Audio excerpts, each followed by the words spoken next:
In this video, we're going to talk about if you are a solo traveler or planning to move abroad, how the U.S. economy and how the U.S. labor market might affect those plans. But first, hey girl, hey, my name is Tanisha Mercer. I help Black women solo travel and move abroad. If any of that sounds like you, do me a favor, hit the subscribe button. Also, don't forget to share, like, and comment on this video. So let's talk about it, you guys. So you're seeing the lovely courtyard here. I'm in Paris, France. There are those of you who are looking at moving abroad, or maybe you are already abroad. Unfortunately, the US economy and the labor market could still impact you even outside of the US. And let me tell you how. So, right now, the economy is, I'm not going to say it's in a free fall. Some people think we're in a soft recession. But what I can say for sure, without a doubt, is that the labor market has definitely softened. And so what you're seeing is you're seeing more layoffs, you're seeing more pressure on salaries, you're seeing a downward pressure, like these jobs are not paying the same amounts of money they used to pay. You're seeing in terms of industries where layoffs have happened, what ending up is happening is that the people who are left behind and who did not get laid off are often faced with more jobs. They're doing maybe a job and a half or two. You're seeing all of that. You're seeing a downward pressure on salaries. So you're seeing the salaries are not the same. The money they offered a couple of years ago, they are not offering now. You're seeing less, just overall, less openings. You're seeing the rise of AI. You're seeing a lot of fake job ads or ghost job postings. You're seeing just in general, it is an employer market. And what do I mean by that? So a couple of years ago, the employee, the power was in the hands of the employee. So we were seeing all kinds of raises. We were seeing in terms of to get employees to stay. We were seeing new job offers coming in at record levels. We were seeing bonuses, signing bonuses. We were seeing all kinds of incentives that were designed to get people to take jobs. I mean, they were literally throwing money. That all has changed. That has shifted. That boat has sailed, that ship has sailed. It is no longer the same. So we're not seeing the same things. We are definitely seeing the job outlook looks totally different. So what does that mean if you are a Black woman solo traveler, if you are a Black woman who wants to move abroad? It may mean some calibration, some changing up of your plans. We're seeing that if you are depending upon that job that you may have now to move abroad, what happens if that job disappears? What happens if there has to be a job cut? Okay, what happens if perhaps you have to work more hours? What happens if you were counting on that promotion, counting on that big raise, and it just fell through? It falls through. So these are all things that you would have to answer for yourself, and we have to begin thinking about these things, because if you are moving abroad, your income is likely highly tied, especially if you are an employee, is going to be highly tied to your U.S. job, your U.S. employer. And even if you are a consultant, this can still impact you, because whatever happens in terms of within the economy or within the job market affects you even as a consultant. Whatever affects your client could potentially affect you. If you are a consultant and you've got several large clients, for example, if their budgets are cut, guess what?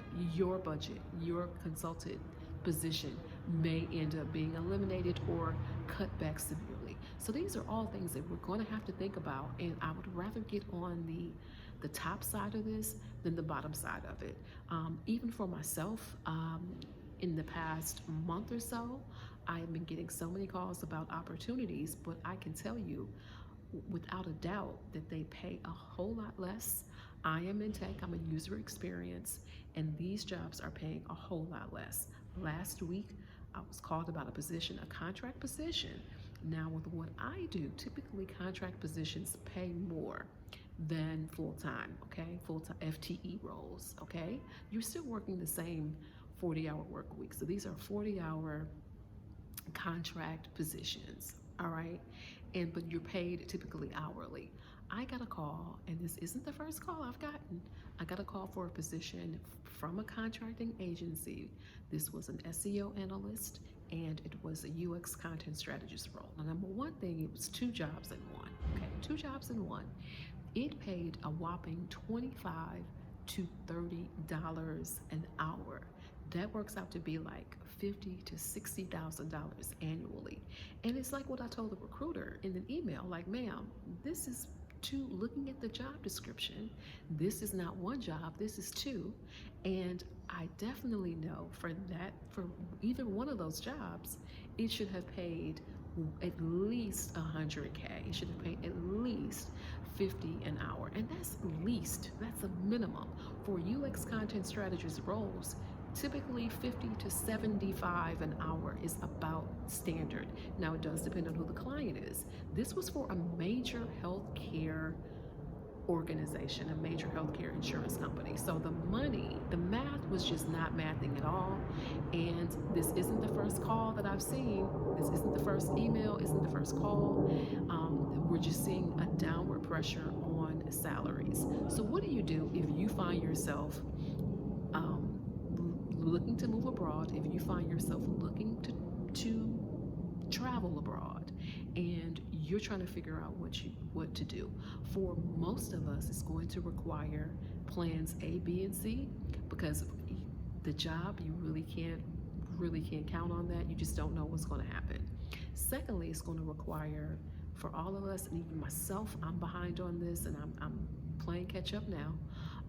It is getting that remote online income that's not dependent on a U.S.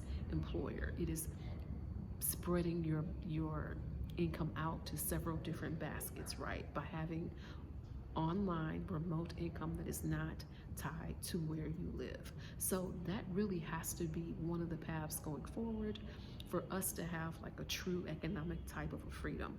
If one thing goes off or falls down, you can instantly pick up somewhere else. So these are just things that we want to think about. I pay attention to what's happening in the U.S. labor market. I pay attention to what's happening in the U.S. economy. I am on LinkedIn. I am seeing career professionals my age and younger. I'm seeing how long it's taking them to find a new position. I'm seeing them being laid off. I'm seeing them saying they're not getting interviews. I'm seeing them saying, I'm a senior professional. I have been through 4 rounds of interviews and ghosted. So these are all things that could potentially end up happening, and we don't want to bury our head in the sand. We want to realize what's going on because we don't want it to impact your move abroad plans. What would happen if the job that you have now, if the job you have now lays you off? Would you still move abroad? What if you get severance? Would you use your severance to move abroad? Would you use your unemployment to move abroad? Those are all particular options that we may want to think about as we're going on this move abroad journey. Again, just definitely preparing for the worst. Not saying the worst can happen, but what if it does happen? What is your next step? Now, these are all things you're going to have to ask yourself and answer these questions as we're going forward. But we are definitely seeing this job market it's insane. We know the U.S. economy is not really letting up. We're seeing inflation is still, it's still out here. Inflation is still crazy right now. So what we're seeing is workers, employees, people, citizens, whatever, are feeling pinched economically. They're feeling pinched economically. The jobs are not the same that they were a couple of years ago.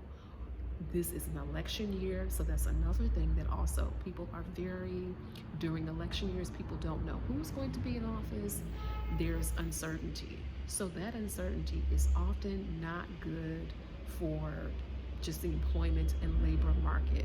So my question to you is, again, what will you do? Do you have plans? Do you have plans A, B, and C?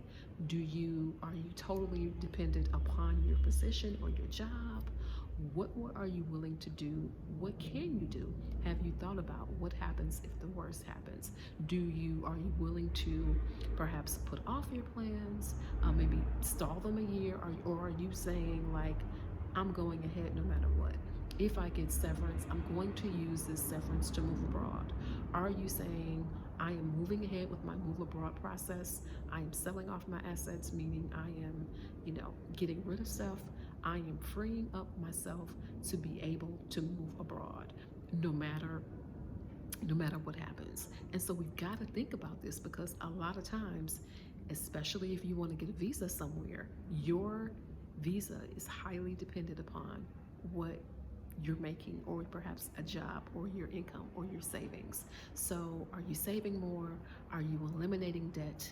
Are you ramping that up, right? Because we don't know what's going to happen.